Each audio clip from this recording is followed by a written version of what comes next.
chegamos aí à segunda prova, né? Acredito eu que nessa disciplina a gente passou a maior tempestade já, tá? Que são a primeira e a segunda prova.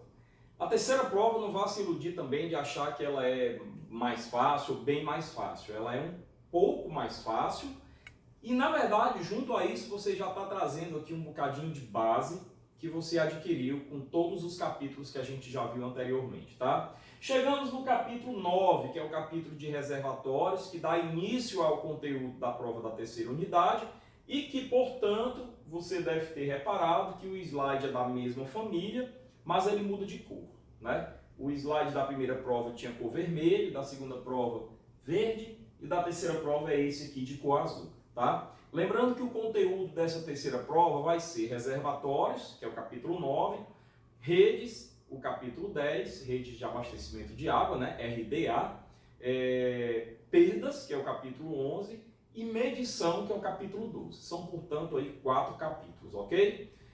Bom, então vamos para frente. Esse capítulo de reservatórios, ele tem 2 partes, portanto serão 2 vídeos do capítulo de reservatórios, tá? Esse primeiro, que é a classificação e o dimensionamento, a capacidade, e o segundo que vai tratar de órgãos acessórios, tá? De detalhes de projeto, essas coisas, tá? Conforme a gente, na verdade, já vem fazendo para outros capítulos também, ok? Então vamos lá. Classificação e capacidade é o conteúdo dessa aula de hoje. Vamos em frente. Introdução. Eu já tenho muita coisa para falar sobre esse capítulo, tá? Reservatório de distribuição é o elemento do sistema de abastecimento de água destinado, olha só, a regularizar as vazões, as variações entre as vazões de adução e distribuição e condicionar as pressões na rede de distribuição. Isso aqui é um trecho da NBR 12217, que aqui fala de dimensionamento de reservatório. Eu tenho muita coisa para falar sobre isso. A primeira questão importante é quebrar um paradigma, né? Se antes dessa aula, na verdade antes desse curso, porque isso que eu estou falando agora, eu já comentei em outros momentos. Antes desse curso, alguém me perguntasse e pedisse para você responder de bate-pronto qual a principal função do reservatório, você ia dizer que era reservar, né? Veja que nem essa palavra a gente está usando aqui. Nem essa palavra como principal finalidade do reservatório, que é a reservação, foi usado aqui, tá? Note que o reservatório aqui, ele tem 2 finalidades principais. Reservação é um plus, reservação é um algo a mais. Vamos lá? Deixa eu ilustrar para você o que está acontecendo aqui, para você entender direitinho. Olha só, eu vou ilustrar aqui a seguinte situação, pessoal. Eu tenho aqui uma adutora, tá? Eu tenho aqui uma adutora. Eu tenho aqui um reservatório, tá? Tenho aqui um reservatório, ok? Tá aqui o reservatório. E tenho aqui a minha rede de distribuição, ok? Então eu tenho uma adutora, eu tenho um reservatório e tenho a minha rede de distribuição. Olha só. Aqui, pessoal, essa vazão que está vindo aqui, eu vou chamar de QA. Por quê? Porque é uma vazão de adução. É um adutor, eu estou aduzindo água até o reservatório. E essa vazão que deixa o reservatório, eu vou chamar de QD. Por quê? Porque é uma vazão de distribuição.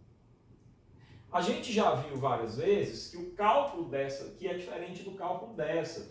Esse cálculo aqui, ele considera o coeficiente do dia e também o coeficiente da hora de maior consumo. Por quê? Porque essa turma que mora aqui, essa turma, se eu for traçar um gráfico do consumo, eles têm um consumo assim, ó, ao longo das 24 horas do dia, de 0 até 24 T em horas, tá? Ao longo das 24 horas do dia. Isso daqui é o consumo em função do horário, da hora, né? Então, o que é que ocorre? Quando eu vou dimensionar essa tubulação ela tem que funcionar em todas as horas, né? Ela tem que funcionar em todas as horas, inclusive nas horas de pico, tá? Porque não adianta eu dimensionar aqui para um valor médio do consumo, não adianta dimensionar para um valor médio, sendo que nesse horário aqui, ó, vai faltar água, né? Ou seja, dentro desse intervalo de T1 aqui até T2 aqui, ó, vai faltar água. Dentro desse intervalo vai faltar água. Por quê? Porque se eu dimensionar para essa média, eu não tenho vazão suficiente para atender as horas de consumo, de máximo consumo, né?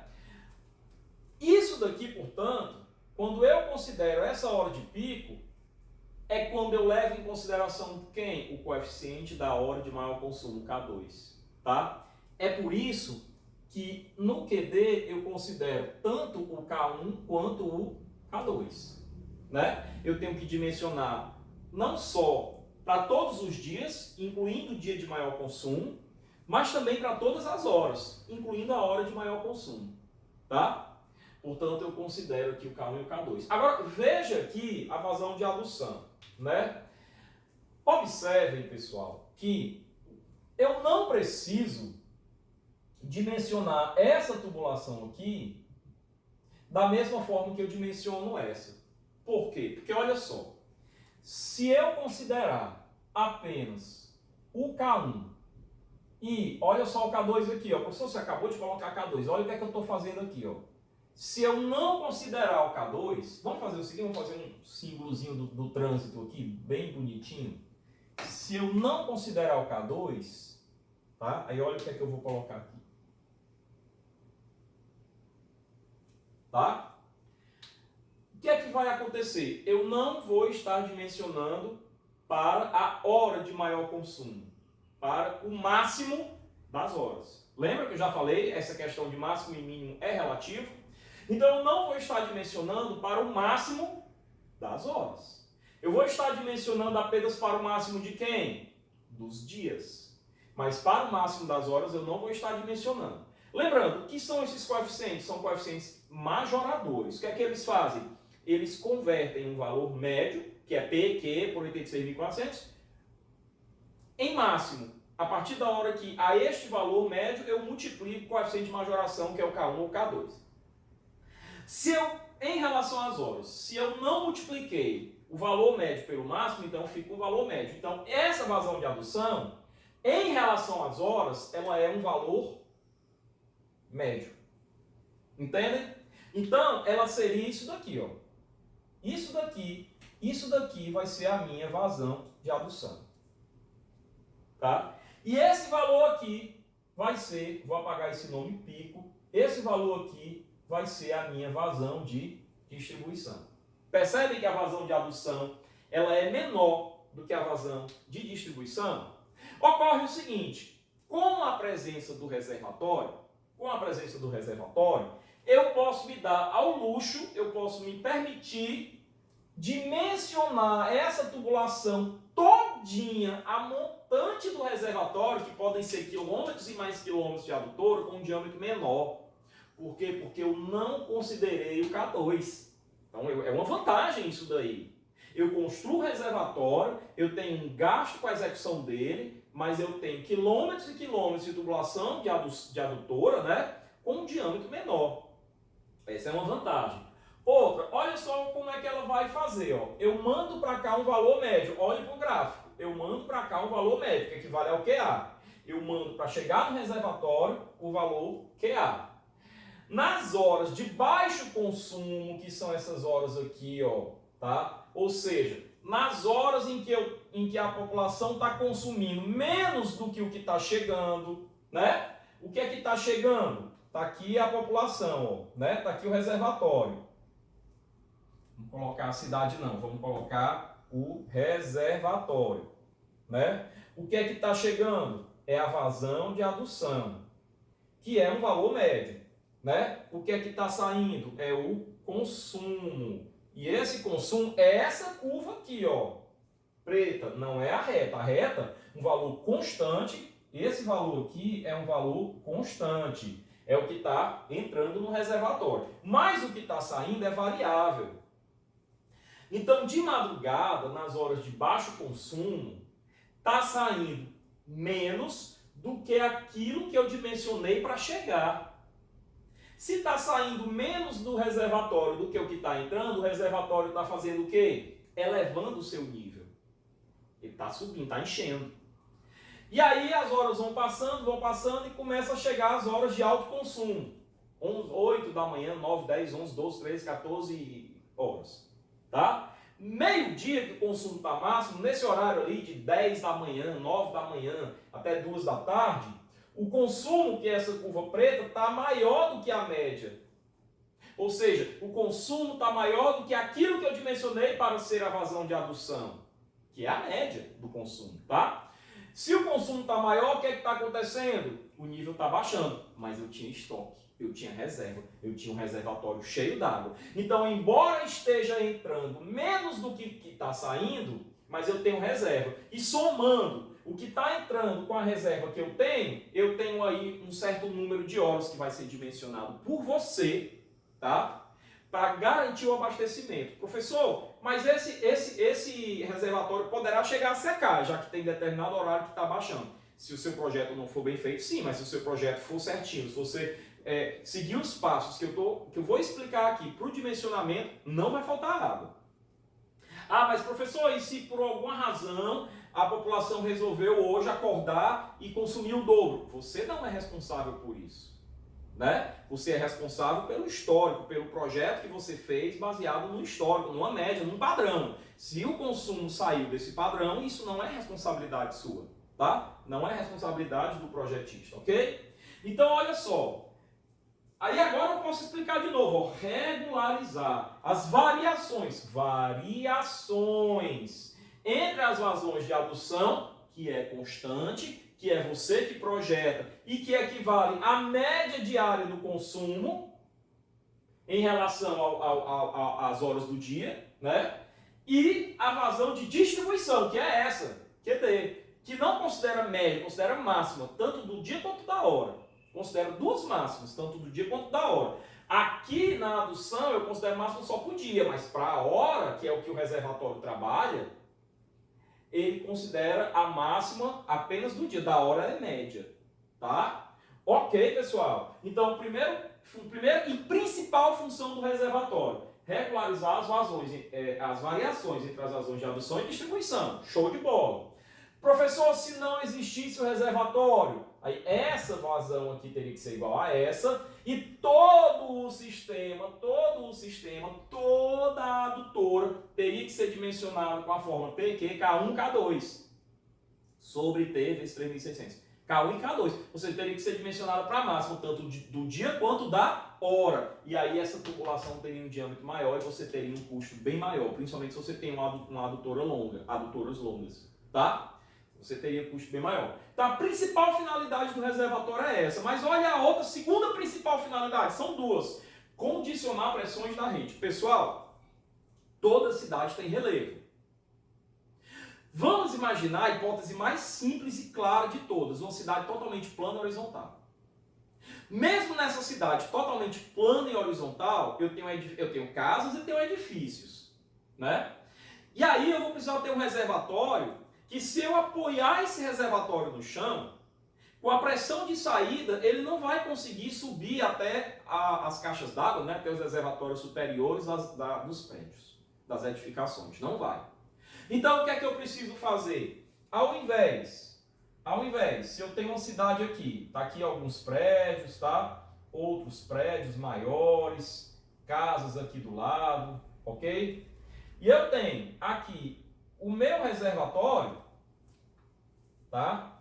Eu tenho que, se eu fizer isso daqui, ó, se eu tiver um reservatóriozinho aqui apoiado, note que ao perder carga, a água não vai ter energia nem para chegar lá.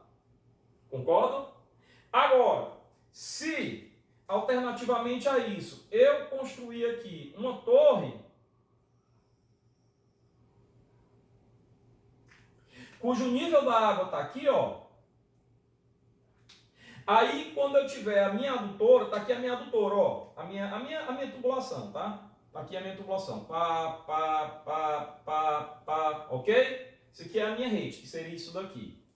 A minha perda de carga vai fazer isso, ó. Ou seja, mesmo com a perda de carga, eu vou ter pressão suficiente para a água chegar aqui. Lógico que a água... Professor, você desenhou que se isso aqui é um prédio de 30 andares, a pressão na rede vai ser equivalente à altura de um prédio de 30 andares, mais as perdas de carga, que é 90 cm. Não, isso aqui é uma ilustração, tá? Ok? Eu não estou representando a altura real desse prédio. Isso aqui é fictício. Mas a ideia é que eu faço uma torre, tá? Que a gente vai chamar pela letra T, também chamado de reservatório elevado, RE, mas geralmente se chama torre mesmo, tá? E a finalidade da torre é, além de fazer isso, além de regularizar variações entre vazão de adução e distribuição, de reservar, né? Ela também vai dar pressão, né? Pela altura que ele tem, para que a água chegue com a pressão dinâmica mínima de 10 metros de coluna d'água. Tá? Então, uma das finalidades principais do reservatório é condicionar as pressões na rede de distribuição. Essas são, de fato, as duas finalidades principais de um reservatório. Vamos passar para frente. E aí eu tenho aqui as principais finalidades. Duas eu já expliquei muito. Regularizar a vazão. Expliquei. Vamos só ler para cumprir a tabela? Receber uma vazão constante, que é a vazão de adução, que é constante, eu escrevi isso aqui, ó, que é constante, tá? Que é P, Q, K1 dividido por T vezes 3.600, onde T é o número, esse T é o número de horas de bombeamento aqui da elevatória que manda para cá, tá? Igual a demanda média do dia de maior consumo. Ó, o que é que tá? Vamos bem devagarinho. Demanda média do dia de maior consumo. Então ele considera o dia de maior consumo, considera o K1, tá? Mas a demanda média das horas desse dia, ou seja, para as horas é o médio, ou seja, não considera o K2, é aquilo que eu tinha falado. Então quando ele fala demanda média do dia de maior consumo, ele está dizendo o seguinte, dia de maior consumo, K1 considera. Então ele trabalha todos os dias, inclusive os dias mais críticos. Mas para todos esses dias ele trabalha na média das horas, ou seja, ele não considera o K2, tá bom? Esse assunto aqui foi exaustivamente falado, espero que esteja sendo compreendido. Se não tiver, no nosso encontro virtual você pode me perguntar novamente, tá? Acumular água durante as horas em que a demanda, o consumo é inferior à adução, aqui ele escreveu a média, eu prefiro falar adução, que é a média, que já foi falado várias vezes, ó, a adução é a média, tá? E fornecer vazões complementares quando a vazão de demanda for superior à média, ou seja, quando o consumo for superior à média, tá? Tá se consumindo mais, ou seja, tá saindo aqui mais do que o que está entrando, eu tenho reserva, eu tenho estoque, que é o que ele chamou ali no texto de vazões complementares. Então a função do reservatório é isso, ele serve de volante de regularização, essa é a expressão que a gente usa, volante de regularização. Nas horas de baixo consumo, a vazão que está entrando nele, que é a vazão de adução, ela é maior, embora ela não mude, ela é constante, mas ela é maior do que o consumo. Ela é maior porque o consumo é que caiu, tá? O consumo é que varia, a vazão de adução não, né? E aí nas horas de alto consumo, esse consumo subiu e ultrapassou a adução. E aí o que acontece? Vai esvaziar. Só que, juntando o que está entrando mais o estoque que eu tenho, a reserva que eu tenho, abastece a cidade para aquelas horas que eu projetei. Tá? Regularizar pressões. Depois eu leio o segundo e o terceiro. Regularizar pressões eu estou lendo porque é o que tinha no slide anterior. A localização dos reservatórios de distribuição pode influenciar nas condições de pressão na rede, principalmente reduzindo as variações de pressão. Tá? Então aqui eu não detalhei bem, mas aqui é o seguinte, não só a altura para me dar pressão, mas também a localização dele em relação à cidade. Mais nesse bairro, mais nesse outro bairro, mais ao norte, mais ao sul, tá? Considerando ainda mais situações mais difíceis, onde a cidade tem relevo, eu realmente preciso locar o meu reservatório num ponto que seja bem estratégico, para que nos pontos mais baixos da cidade, onde a pressão vai ser mais elevada, ela não seja tão grande a ponto de ultrapassar a pressão estática máxima definida em norma, e para que nos pontos mais elevados da cidade a pressão não seja tão baixa a ponto de ser inferior à pressão dinâmica mínima definida em norma, que é 10 metros de coluna d'água. Então o reservatório não só serve para dar pela altura dele pressão, né, para fazer atingir a pressão dinâmica mínima, mas também pela localização dele, tá, em relação ao seu, anote o nome, setor de abastecimento, tá, que nós vamos definir em redes o que é isso. A localização dele, mais a montante, mais a jusante, mais ao meio, mais ao norte, mais ao sul,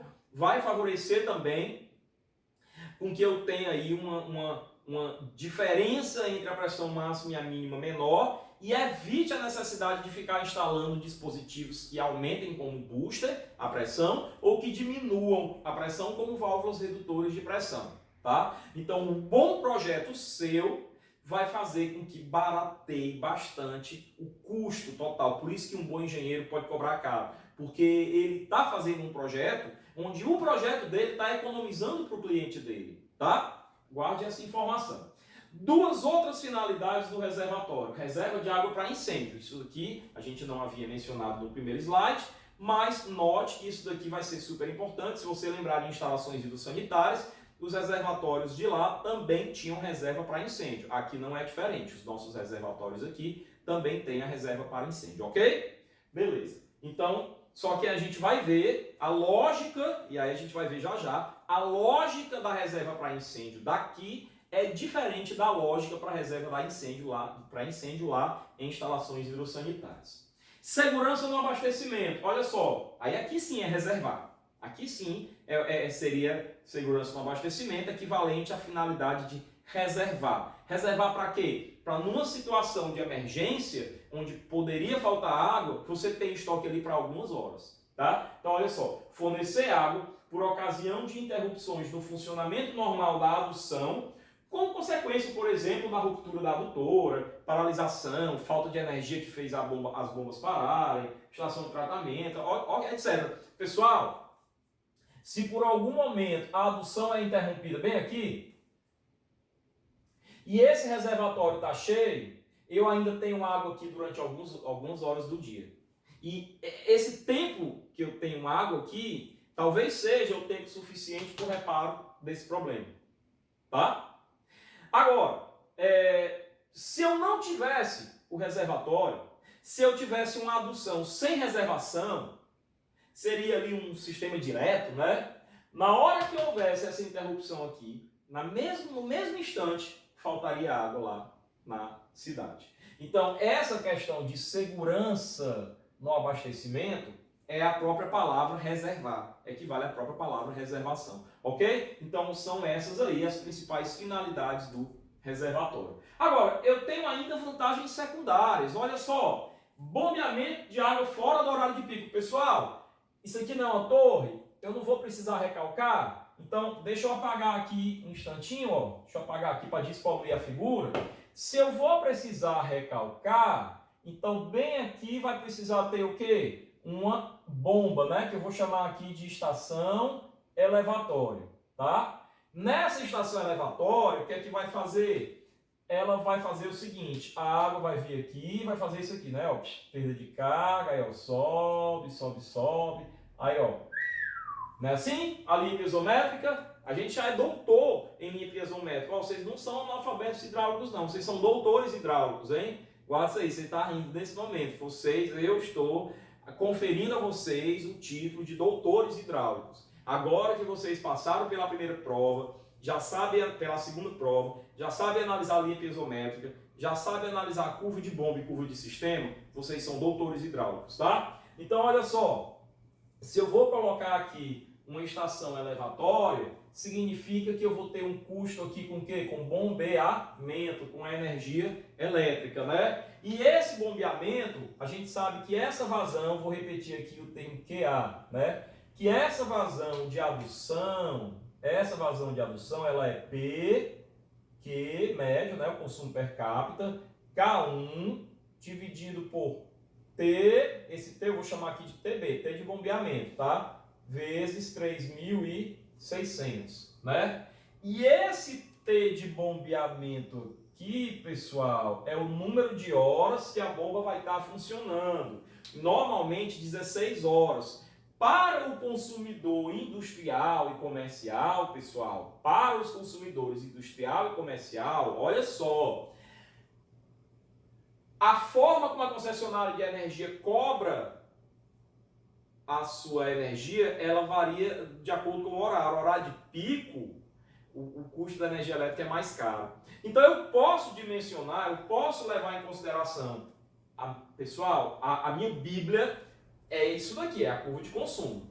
A principal forma como eu vou bombear aqui é atender isso daqui. Agora, se der para conciliar esse bombeamento e, consequentemente, o funcionamento do reservatório, de tal forma que essas 16 horas, ou 12 horas, ou 18 horas, ou 15 horas, que eu vou bombear, atenda essa curva de consumo e bombeie num horário onde a energia elétrica é mais barata, mais uma vez, eu como projetista vou estar economizando o bolso do meu cliente. Então isso aqui é uma vantagem, bombeamento de água fora do horário de pico elétrico. Tá?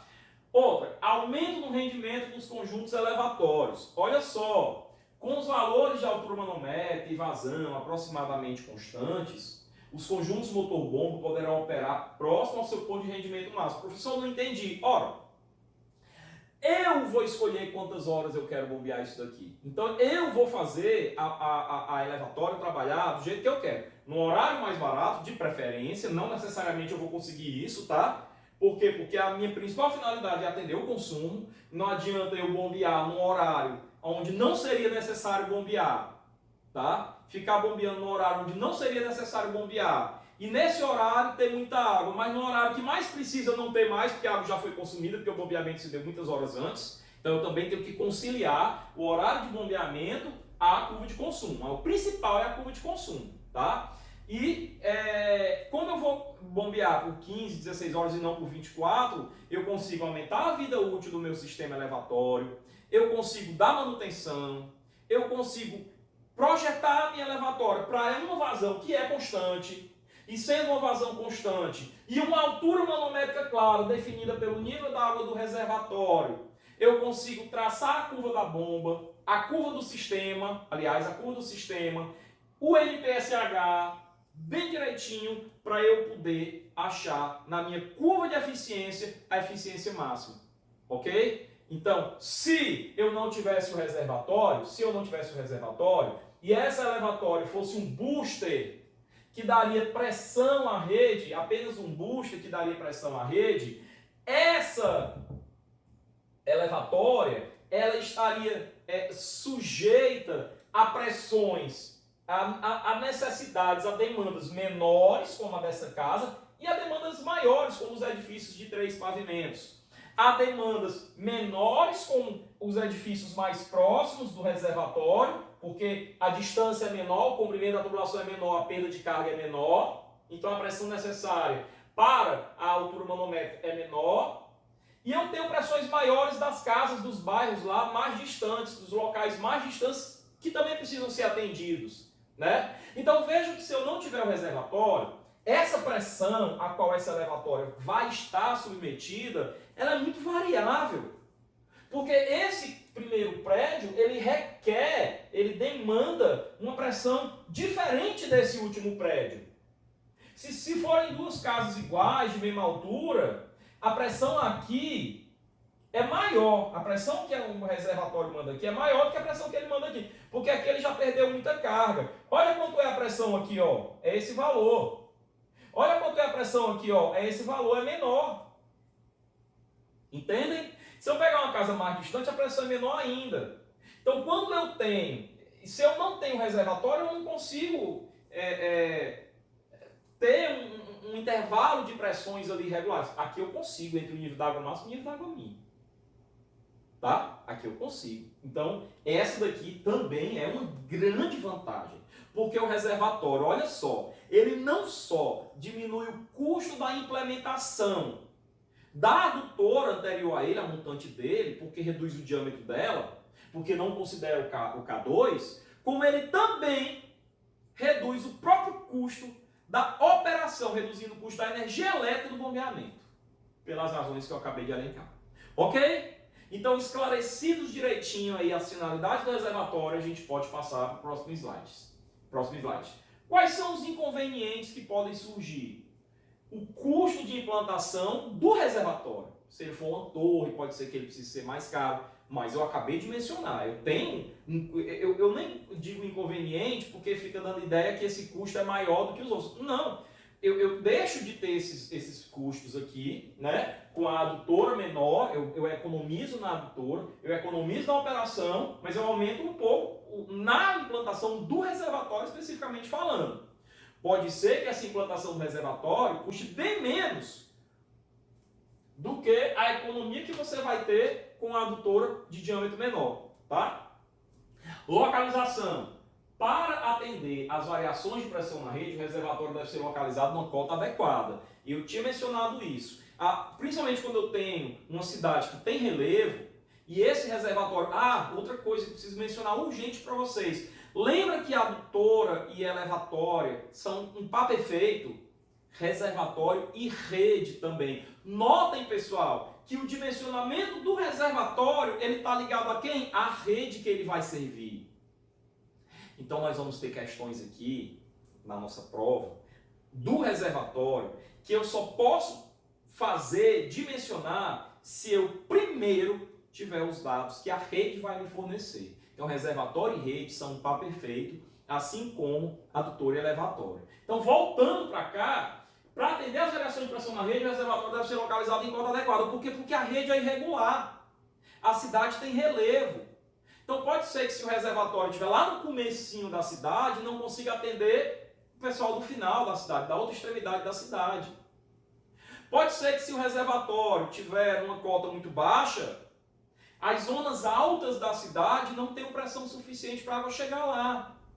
Pode ser que se o reservatório estiver numa zona alta da cidade, que tem um relevo muito grande, e uma zona baixa, muito baixa em relação a esse reservatório, a pressão aqui seja tão grande que eu precise, nessa região, nessa zona baixa, introduzir uma válvula redutora de pressão. Mas não se preocupem. Da mesma forma que você estudou no capítulo de adutora, uma aula só para falar da ventosa, dos registros, das válvulas, dos dispositivos que a adutora tem, nós vamos ter a segunda aula aqui de reservatório e uma aula de rede só para falar dos dispositivos que o reservatório e principalmente que a rede tem para poder evitar essas situações de sobrepressão ou de subpressão, tá? Beleza. E por fim, o impacto ambiental. Dependendo da localização do reservatório, poderá ocorrer impacto ambiental com a implantação do reservatório elevado, apoiado ou semi-enterrado. O que ele está dizendo aqui, pessoal, eu discordo, mas tem que ser colocado, né? Eu concordo que tem que ser mencionado, mas eu discordo que isso é um problema. O impacto ambiental aqui é o visual. Você chegar e ao invés de ter ali uma casa, um prédio bonito, uma clínica, né? As casas de Alphaville parecem clínicas, né? Ao invés de você ter um negócio bem bonito, uma praça, tem ali um reservatório. Aí você diz, olha, que equipamento feio, enfeiando essa região da cidade, né? Eu discordo. Eu acho que se a cidade tiver um bom paisagista, tá? Um Oscar Niemeyer da vida, tiver um bom paisagista, não me perdoem, um bom urbanista, certo? Ele faz até um presídio, que são muros horríveis, ele faz aquilo ficar harmonioso com a cidade, principalmente um reservatório. Eu posso construir reservatórios em formatos de disco voador, nave espacial, em formatos de várias formas diferentes. Eu posso pegar um reservatório quadrado e dar iluminação. Por exemplo, o edifício do Congresso Nacional, no mês de outubro, ele é iluminado com uma iluminação de cor rosa, por causa do Outubro Rosa. No mês de novembro, com iluminação azul, por causa do Novembro Azul. Por que não fazer isso com reservatório? Torres de transmissão de TV, né, dos canais de TV, torres muito altas, que também não são equipamentos bonitos, eles se tornam muito bonitos à noite quando se colocam iluminações coloridas ao longo daquela torre. Né? Veja a Torre Eiffel, ela é uma torre de TV enorme, mas ela é linda. Né? Com iluminação, com paisagismo, com tudo, pode se tornar. Então, o reservatório também. Você pode construir no local do reservatório uma praça. E uma praça com arquitetura toda linkada à arquitetura do reservatório, tá? Então, se ele tiver uma pintura adequada, um paisagismo, né? Um urbanismo e um paisagismo, né? O urbanismo, pensar a cidade com esse reservatório lá como elemento integrado, né? E paisagismo, mesmo a decoração, vegetação, plantas, né? Água, uma queda d'água ao lado, alguma coisa assim pode ser feito, tá? Então eu vejo que pode ser, o reservatório pode ser um equipamento bonito, se ele não só for pensado como um equipamento de engenharia que vai estar lá com a única finalidade de servir água, mas também com a finalidade de paisagismo. Ora, por que não você pegar um reservatório e criar um dispositivo, um bombeamento com uma cascata da própria água que o reservatório reserva, uma cascata para fora dele, né? Rodeando esse reservatório. Depois bombeia essa água novamente para o reservatório. Pode ser feito isso daí também. Tá? Olha que lindo isso aí com iluminação. Ah, mas tem um custozinho com energia elétrica a mais. Tem. Mas isso se torna uma área visitável, isso valoriza a cidade, valoriza o comércio na região, o turismo na região. Então eu discordo que isso daqui possa vir a ser um impacto ambiental negativo, tá? Basta vontade pública para que isso daí se torne sim, não só uma obra necessária, mas um impacto ambiental visual, no caso, muito positivo, tá? Gerando renda, economia e tudo, ok?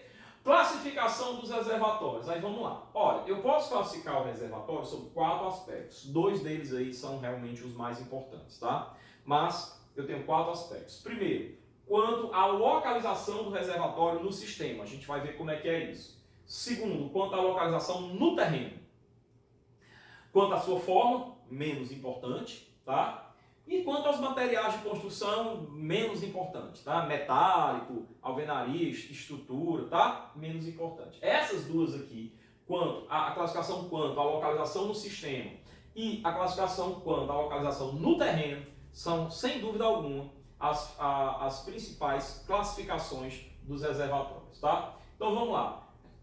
Localização do reservatório no sistema. Como é que é essa classificação? Ele pode ser classificado como reservatório de montante, de jusante e de posição intermediária. Tá?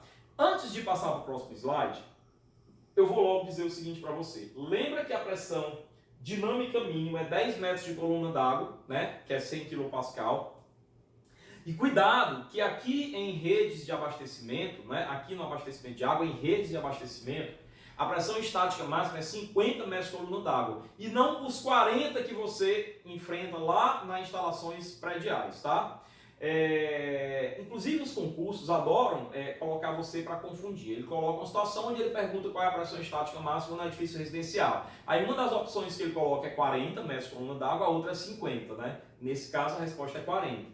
Mas às vezes ele coloca a mesma pergunta, mas ao invés de ser um edifício residencial, ele coloca numa rede de distribuição. Aí numa rede de distribuição, a pressão estática máxima é 50 metros de coluna d'água, ok? Bom, então passando aqui para frente, eu vou falar aqui do reservatório de montante. Pessoal, quebra logo o paradigma que você tem.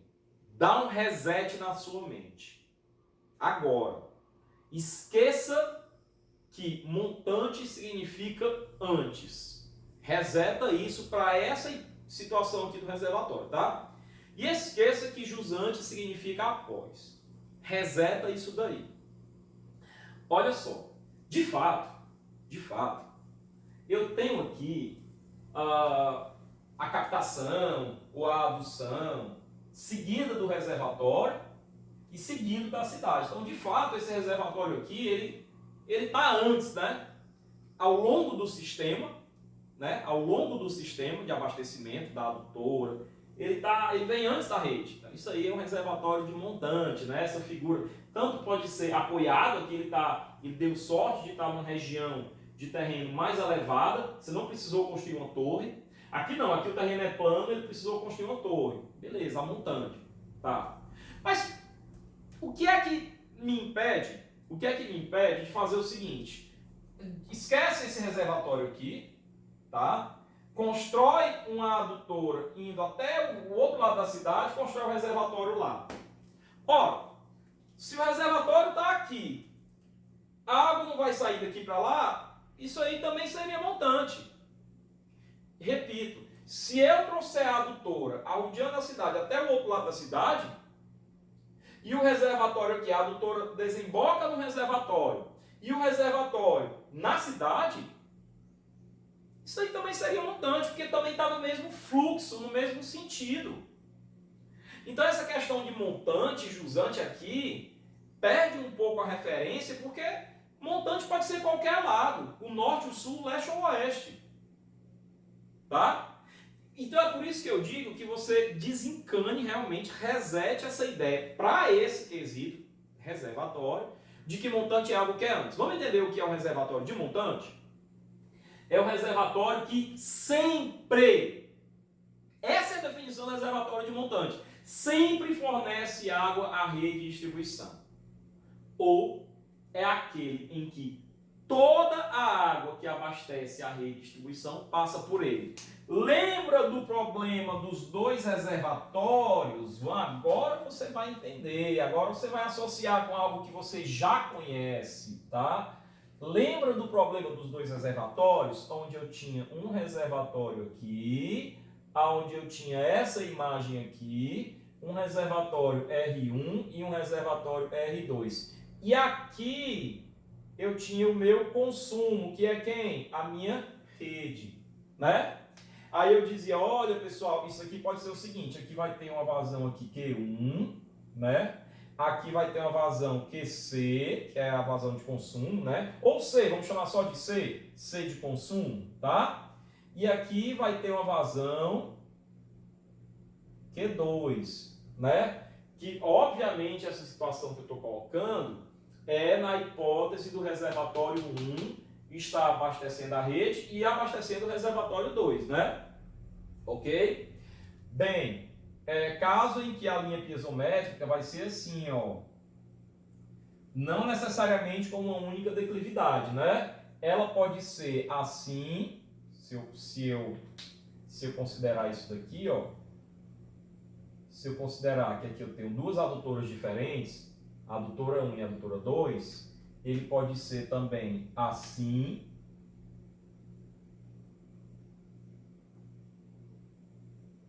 ou assim.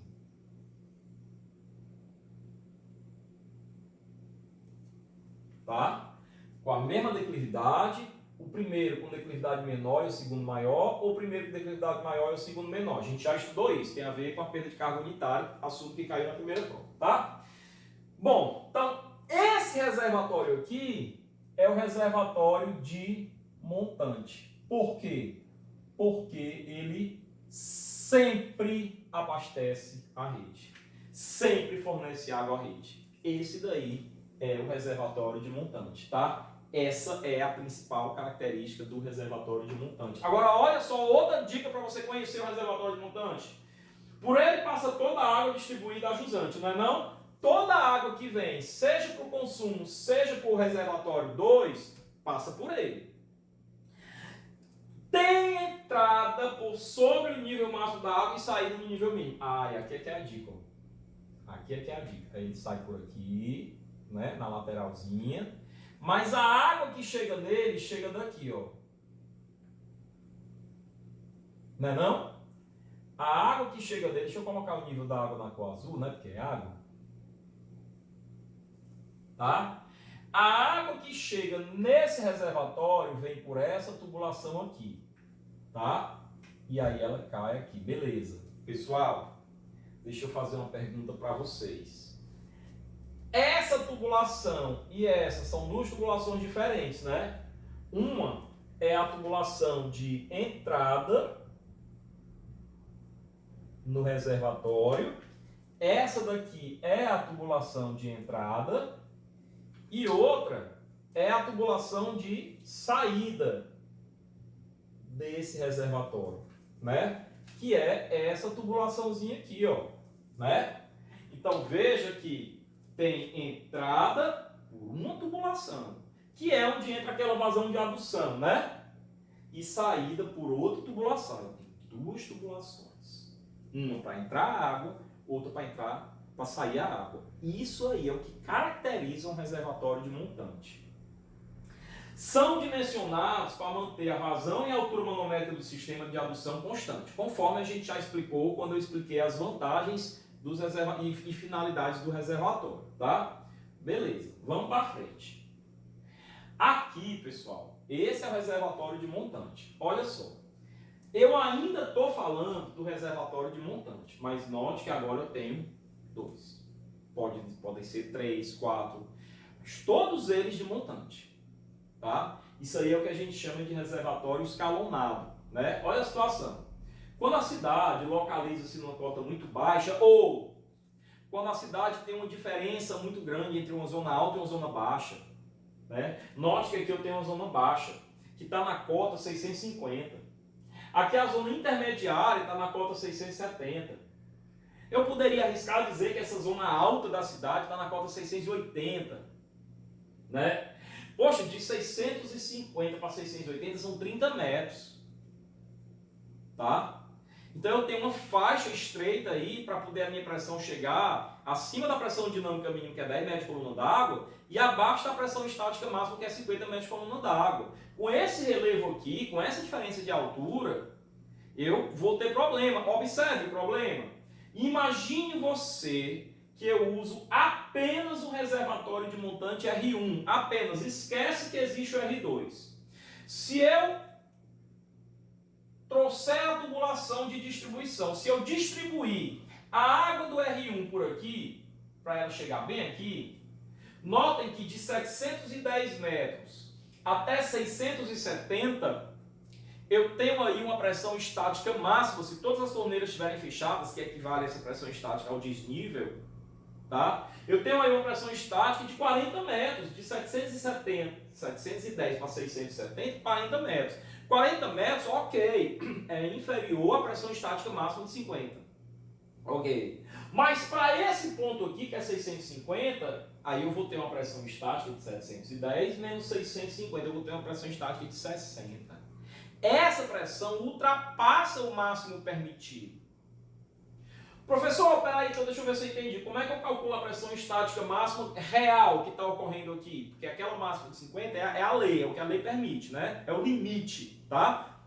Agora, como é que eu calculo a pressão estática máxima a qual o sistema está submetido? Você pega o nível da água do reservatório até a cota mais baixa do ponto, do terreno, da cidade, que é 650, tá? Então, 710 menos 650...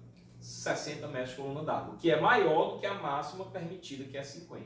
Então vejam que eu não posso utilizar esse reservatório sozinho e servir água a esse ponto. Ah, não, é beleza, eu posso colocar uma válvula redutora de pressão para essa região da cidade. Pode, é uma solução. Mas outra solução, já que eu tenho que apresentar reservatórios escalonados, seria num ponto um pouco mais baixo, colocar outro reservatório R2. E aí eu penso assim, ó, esse 710 R1, ele manda água para essa região, até os 670. Ele manda água daqui até aqui. Porque 710 menos 670 é 40. 40 pode, é inferior aos 50. Agora, a água que vem daqui para baixo vai vir do R2 e chega do R1. Então o R2 é que vai mandar, ó, o R2 é que vai mandar aqui, ó, para cá, ó. Aí veja, 690 menos 650 dá 40, pode. Então isso aqui são reservatórios escalonados. Professor, esse reservatório aqui é de montante também, né? Ele está antes da cidade, né? Que eu não gosto nem de falar isso, mas toda a água dele abastece essa região aqui, é verdade. Ele tem uma entrada diferente da saída, tem. Ah, mas ele não é o principal, ele é um intermediário. Bom, essa classificação não existe, né? Os dois funcionam aqui. Ele é o principal para esse. Agora, se você for pensar assim, ah, mas esse daqui tem que ser dimensionado, não só para abastecer essa galera, mas também para abastecer essa galera que vai ter que mandar para R2. Aí sim. Então ele termina tendo aí vou criar uma palavra aqui, uma principalidade por causa disso, porque ele abastece também o R2. Tá? Mas o R2 é sim reservatório de montante, ele não é outro tipo de reservatório não. Tá? Ok, vamos para frente. Aí, pessoal, ainda falando de reservatório de montante, eu tenho esse carinha aqui, ó. Só que eu vou me permitir o seguinte, antes de falar desse carinha, cujo nome é reservatório complementar, eu vou falar do reservatório de jusante, tá? Então, olha só, armazenam água nos períodos em que a capacidade da rede for superior à demanda simultânea para complementar o abastecimento quando a situação for inversa. Ou seja, é esse cara. Esse cara aqui é o nosso reservatório de jusante. Professor, eu não entendi. Por quê? Vamos entender? A gente, quando estudou essa situação aqui, a gente estudou 3 momentos, né? Esse daqui, que eu acho que era até o primeiro caso, né? O momento em que o reservatório 1 abastece a cidade e o reservatório 2, tá? No outro extremo, a gente tá no horário de pico, isso aqui é um horário de baixa, seria de madrugada, né? No outro extremo a gente tá no horário de pico, aonde esse cara aqui já tá cheio, tá? Vou botar o nível da água azul aqui. Esse cara aqui já tá cheio e os dois estão abastecendo a cidade, né? Então, esse cara, no horário de baixo consumo, armazena água, né? Ou seja, a água vai daqui para lá. Ah, professor, isso aí é a concessionária que manipula, abrindo ou fechando o registro? Não. Isso aí é por simples diferença de pressão. Simples diferença de pressão, tá? Na hora que o consumo está muito grande, tá? A pressão está muito pequena.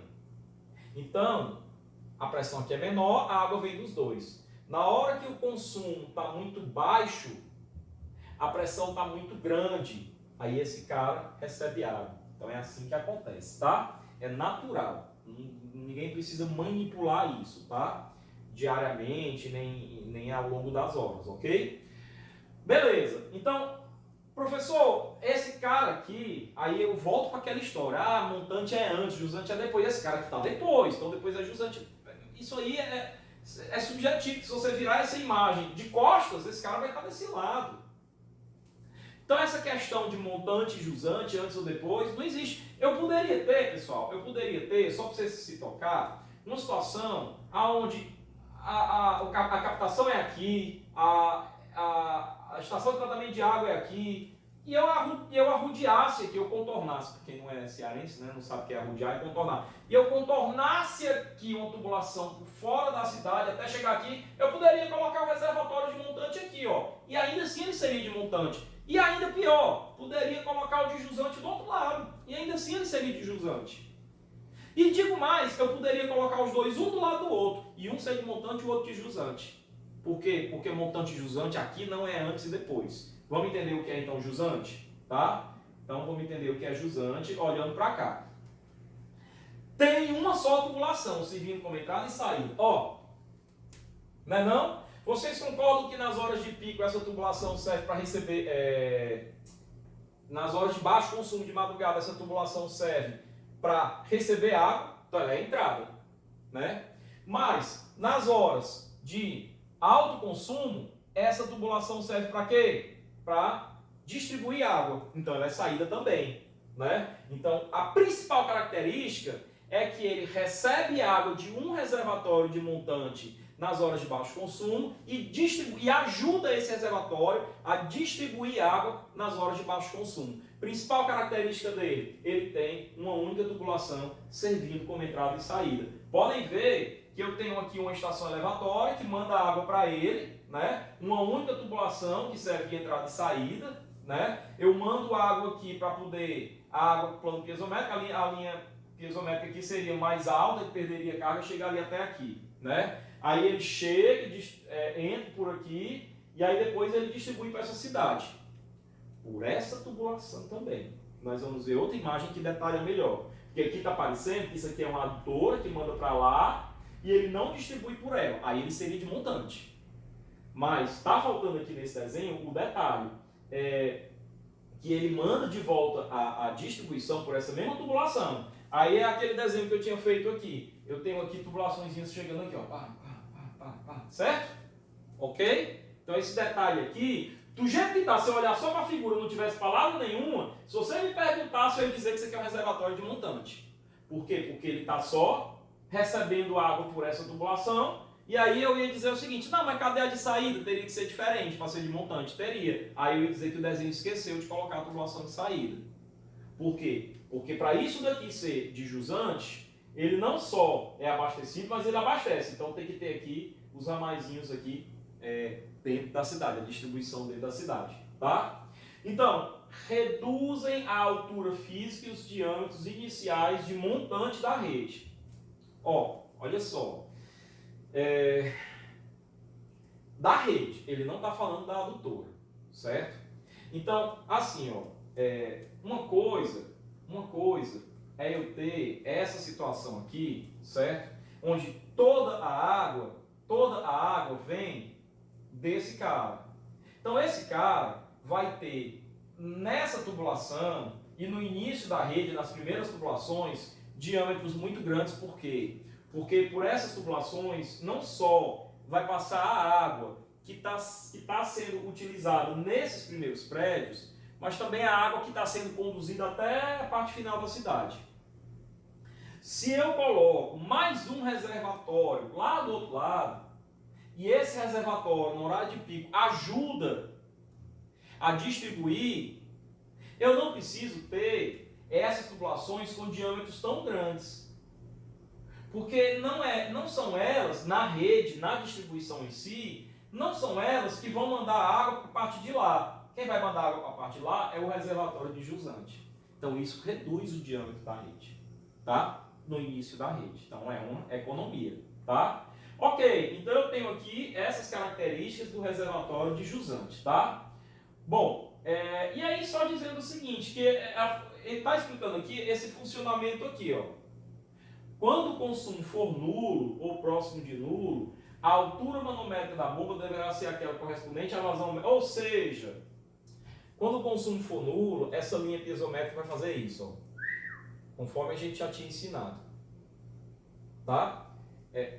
Deixa eu ver se é isso mesmo, não sei se eu interpretei bem. Quando o consumo for nulo ou próximo de nulo, a altura manométrica da bomba deverá ser aquela correspondente à vazão média do dia de maior consumo. Beleza, eu vou explicar isso aqui já já, tá? Me permitam, vai ter um slide que vai explicar isso pormenorizadamente. Quando o consumo for máximo, como a bomba recalca a vazão média do dia de maior consumo, a rede é abastecida pela bomba e pelo reservatório. A altura manométrica será menor, nesse caso, do que no caso anterior. Me permitam eu chegar nesse slide aqui, que eu vou falar isso aí já já, mas eu vou voltar, porque eu havia pulado alguns slides, que era justamente esse slide aqui que eu havia pulado. Veja que aqui, eu ainda estou falando de reservatório de montante. Mas se você olhar para essa figura aqui, você vai dizer assim, olha, professor, do jeito que você falou, que esse negócio de montante e jusante não tem nada a ver com antes e depois, né? Do jeito que você falou, esse carinha aqui, ele tem uma única tubulação para entrada nas horas de baixo consumo e para a saída. Esse reservatório aí é de jusante. Eu não discordo de você, eu concordo com você. Agora vamos entender a pequena sutileza que existe nisso aqui. Existe uma sutileza. E depois que eu explicar essa sutileza, eu acredito que você vai concordar comigo com essa sutileza. Olha só.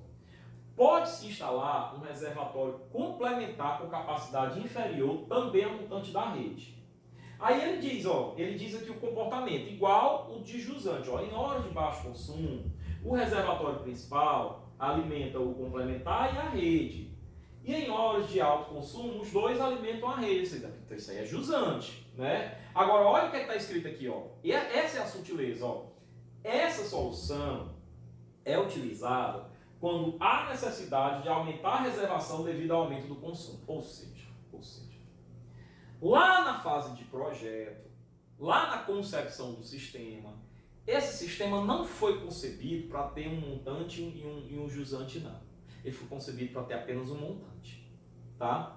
Aí, passou o tempo, me parece que a vazão pode ter crescido mais do que deveria crescer no estudo inicial ao longo do alcance do projeto. E aí os caras pensaram, não, qual vai ser a solução? Não, vamos fazer um outro reservatóriozinho aqui, menor, que vai ajudar. Por isso é que esse reservatório é chamado de reservatório complementar. Tá? Agora, ele pode ser inclusive do outro lado. Aí você diz, aí é que é de jusante mesmo. Ele é um reservatório jusante. Mas por essa sutileza dele ter sido construído depois, com a finalidade de contribuir, tá?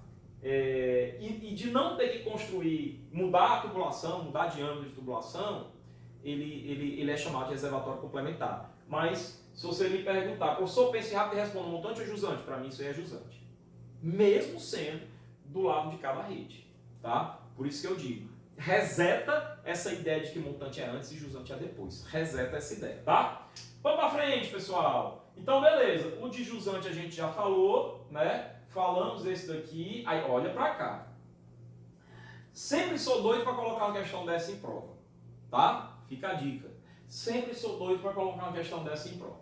Aqui eu tenho a seguinte situação. Eu tenho uma bomba que poderia ser um reservatório de montante, tá? Deixando isso muito claro. Repito, eu tenho uma bomba que poderia ser um reservatório de montante. Essa bomba manda água para uma adutora ABCD até um reservatório de jusante, tá? Até um reservatório de jusante. Detalhinho. Por que eu não construí uma torre? Porque o terreno é privilegiado, ele já tem altura suficiente, eu posso até enterrar um reservatório que mesmo assim ele vai ter a pressão necessária, ok? Bom, é importante frisar que eu tenho aqui 3 trechos dessa tubulação que estão classificados de forma diferente, como trecho AB, BC e CD. Note que ele até chamou o trecho AB de adutora. Por quê? Porque não há nenhum consumo aqui nesse trecho. Por menor que ele seja. Se ele tiver 10 metros, ele pode ser chamado de adutora porque não tem nenhum consumo nesse trecho. O trecho BC, que é a rede propriamente dito, tá? Eu estou colocando aqui um consumo, ok? E o trecho CD, que serve unicamente para levar o que sobrou daqui para cá. Então isso daqui seria mais ou menos assim, né? O trecho AB, aqui o trecho BC e aqui o trecho CD, né? O ponto B seria o mesmo ponto C, né? Que o trecho CD, tá? São 3 pontos diferentes. Quando eu tenho essa situação, o problema dos 2 reservatórios, o de montante e o de jusante. O de montante aqui seria a bomba, né? Pode ser. E o de jusante seria o de jusante propriamente dito, tá? Como dimensionar cada um? Aí cada um tem uma maneira diferente de dimensionar. O trecho AB é a adutora, é antes da rede. Antes da rede, aí eu não considero o K2, tá? Eu estou considerando ele como adutor, então é PQ K1 por 86.400, tá? Lógico, considerando que ele está depois da bomba. A bomba, se a bomba já é para distribuição, vocês concordam que isso aqui já é para distribuição? Então eu estou supondo que essa bomba, aliás, eu estou supondo, não, eu tenho que dimensionar essa bomba nessa hipótese, dessa figura, para trabalhar 24 horas por dia. Eu posso até alternar bombas, eu posso colocar uma bomba para trabalhar 12, parar essa bomba e outra bomba para trabalhar outras 12, tá? Mas eu tenho que ter um funcionamento, eu tenho que ter um bombeamento aí 24 horas por dia. Não precisa ser não pode ser só uma bomba, inclusive, tá? Eu tenho que ter uma alternância de bombas para a questão da vida útil, manutenção e tudo. Lembrando que essa elevatória está antes desse trecho. Então, como esse trecho já manda água para a distribuição, eu tenho que ter água na distribuição 24 horas por dia. Por isso que aqui é sobre 86.400, tá? Esse outro trecho é rede. Rede é PQ, K1, K2 por 86.400. Independente da existência desse cara. Então esses 2 trechos estão fáceis até. Esse é PQ, K1. Esse é PQ, K1, K2. Agora olha o trecho CD e olha a sutileza. Esse trecho CD vai ter horas que o reservatório de jusante vai estar sendo abastecido. Vai ter horas que ele vai abastecer. Se esse reservatório estiver sendo abastecido, ou seja, a vazão estiver indo de C para D, sentido de C para D, essa vazão, para eu poder dimensionar esse trecho, ela vai ser dada pela seguinte forma. PQK1 por 86.400. Por que é PQK1? Não tem K2? Porque eu não tenho distribuição, então eu não tenho K2. K2 só tem aqui. Aqui é PQK1. Tá? Por 86.400. E por que é 86.400? Partindo do princípio que é 24 horas. Porque essa bomba aqui tem que bombear 24 horas. Porque essa cidade precisa de água 24 horas. consequentemente, esse cara aqui também poderá receber água 24 horas. Poderá. Aí você vai dizer assim, não, mas então a água sempre vai estar só entrando, nunca vai estar saindo. Mas eu vou dimensionar para a partir da hora que ele chegar num certo nível, ter uma pressão maior devido à coluna d'água no reservatório do que a pressão da água querendo entrar. E aí ele vai fazer o quê? Vai descer. Tudo depende do seu bom dimensionamento, tudo depende do seu bom projeto, tá? PQK1 por 86.400 menos a vazão mínima que a rede consome. Essa vazão mínima é aquela vazão onde eu coloquei aqui o consumo em função das horas do dia, tá? E que eu fiz uma curva mais ou menos assim, né? E aí eu até coloquei aqui a média, que é a vazão de adução. Aí a vazão mínima vai ser essa, ó, que é a vazão lá mais ou menos às 3 horas da manhã. Essa vazão aqui vai ser a vazão mínima. Vazão mínima. A vazão mínima o quê? Diária. Tá? Às 3 horas da manhã, mais ou menos. Ok? Então é assim que eu vou dimensionar. No caso de considerar que a água vai do C para D. Professor, para achar o diâmetro, eu considero qual? A gente vai chegar lá. Tá? E de D para C, ou seja, considerando o momento, a hipótese em que esse reservatório está abastecendo. Repito o que eu acabei de falar, que eu só vou considerar essa hipótese desse reservatório estar abastecendo quando o nível da água dele for suficiente, né? Tiver alto o suficiente, para quê, pessoal? Para poder ter a coluna d'água, devido ao peso dele, uma pressão maior do que a pressão da água que quer entrar no reservatório. Aí, naturalmente, a água vai descer. Mas esse cara está bombeando 24 horas por dia. Tá? E aí, no sentido de D para C, quando esse reservatório de usante estiver abastecendo, a vazão DC vai ser, olha só, PQK1K2 por 86.400, que é quem? É o consumo total aqui, que equivale a quem? Equivale a esse cara, equivale ao QBC, certo? Ou seja, a vazão que eu vou mandar para cá é a vazão que vem para cá, menos PQK1 por 86.400. É assim que você vai dimensionar essa vazão do QDC. Ok? E aí, professor, então, ok. E beleza, isso aqui é um recalque. A água está sob pressão. Então eu vou usar a fórmula de Forchheimer, né? Para dimensionar essa tubulação, que isso aqui eu devo considerar como uma adutora, né? E de recalque, né? Então, você considerando Forchheimer, você vai ter 1,3, né? Raiz quarta de x, onde x é... Na verdade, aqui vai ser a equação de... Eu esqueci o nome, que é o Forchheimer simplificado, que é até bem mais famoso, né? Mas, como eu esqueci o nome, volto para o Forchheimer. O diâmetro de recalque é 1,3 raiz quarta de x, raiz quadrada da vazão, né? Esse x é o número de horas de bombeamento por 24, né? Como nessa hipótese eu estou bombeando 24 horas por dia, né? A água está fluindo 24 horas por dia, o 24 por 24 é 1, raiz quarta de 1 é 1, então fica 1,3 raiz da vazão. Aí que vazão? Essa vazãozinha aqui, pessoal, deixa eu apagar isso aqui. Essa vazãozinha aqui, ela vai ser a maior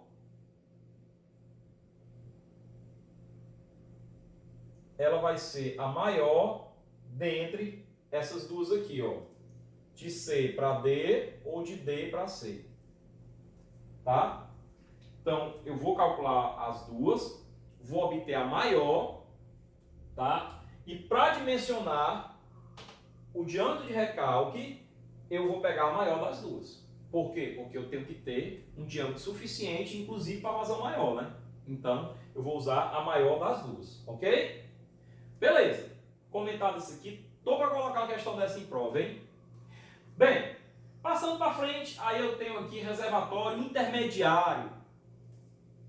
Note que esse reservatório aqui, ó, é um intermediário. Isso aqui sim é um reservatório intermediário, né? Ele é de montante. Aí eu falei, mas tem um principal, tem um intermediário. É só para efeito de que esse daqui vai ter um dimensionamento maior, né? Mas olha só o que é que eu escrevi aqui sobre o reservatório intermediário. Tem a função de servir de volante de regularização das transições entre bombeamento e ou adução por gravidade. Ou seja, eu tenho um trecho, eu tenho uma tubulação que tem relevo, né?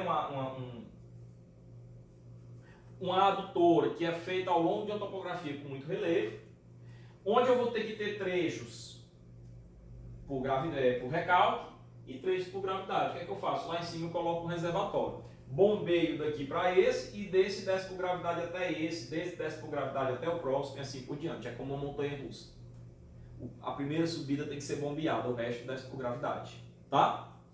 Bom, normalmente são reservatórios de pequena capacidade, porque a finalidade dele aí não é bem reservar. É só dar pressão pro próximo.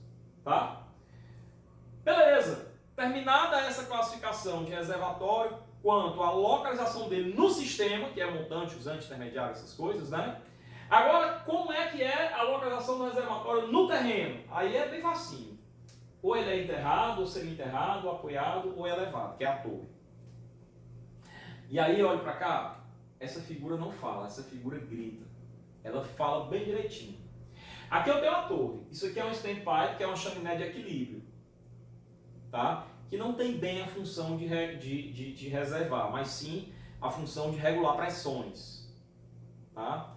Para elevar a linha piezométrica acima do relevo. A gente já explicou isso lá no começo de adutor. Então eu tenho a torre, eu tenho aqui o reservatório enterrado, eu tenho aqui o reservatório semi-enterrado e apoiado. Mais ou menos assim. O apoiado, ele pode até ter uma partezinha enterrada. Desde que essa partezinha seja tão pequena que seja menor do que 1/3 da altura dele. O semi-enterrado, ele já tem uma parte enterrada maior. Maior igual que 1/3, a partir de 1/3. Mas a partir de 1/3 ele pode ser todo enterrado. Aí, na verdade aqui, ele tem que ter pelo menos 1/3 para cima. Esse é o enterrado. Perdão. No máximo 1/3 acima. No máximo 1/3. Pode ser 5 centímetros acima do nível do terreno. Tá? Então, olha só. Reservatório enterrado. Se situa inteiramente ou quase inteiramente, hein? Em cota inferior ao terreno que está localizado. Semi-enterrado. Que é esse, ó. Semi-enterrado. O semi-enterrado, ele tem no mínimo 1/3 enterrado. Tá? Vamos lá. Apresenta pelo menos 1/3 de sua altura abaixo do nível do terreno. Pelo menos, pode ser mais. Apoiado. Ele tem menos do que 1/3 abaixo. Ou seja, ele tem no mínimo 2/3 para cima. Tá? O fundo se encontra a uma profundidade menor do que 1/3 de sua altura total abaixo do terreno. Então ele tem um pedacinho pequeno abaixo. Essa é a sutileza. Tá? E o elevado é a torre. A cota do fundo, que é que caracteriza a torre. A cota do fundo, que é isso daqui, é inteiramente acima da superfície do terreno. Tá? Beleza.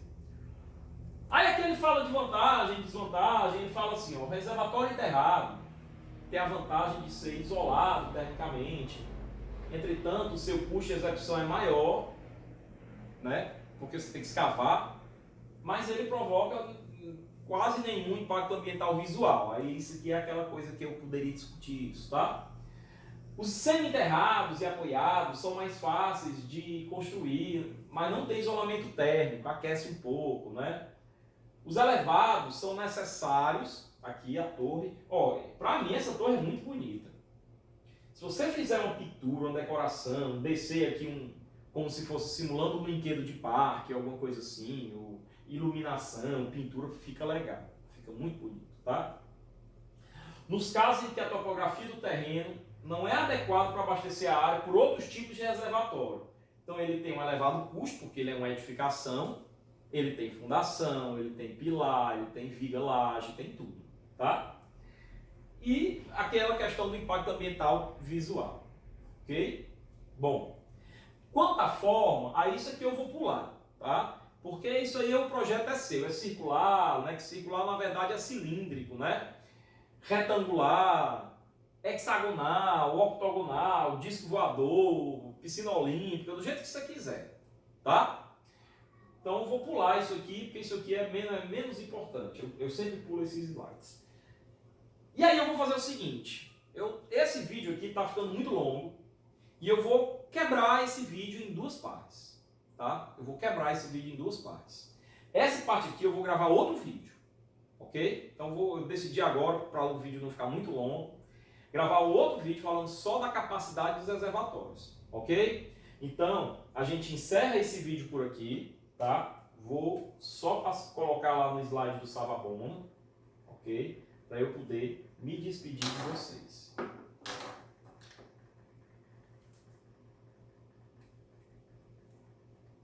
Como tem um bocado de cálculo aí, tá? Eu vou encerrar esse vídeo aqui, me despedindo, deixo para vocês um forte abraço, Savabona.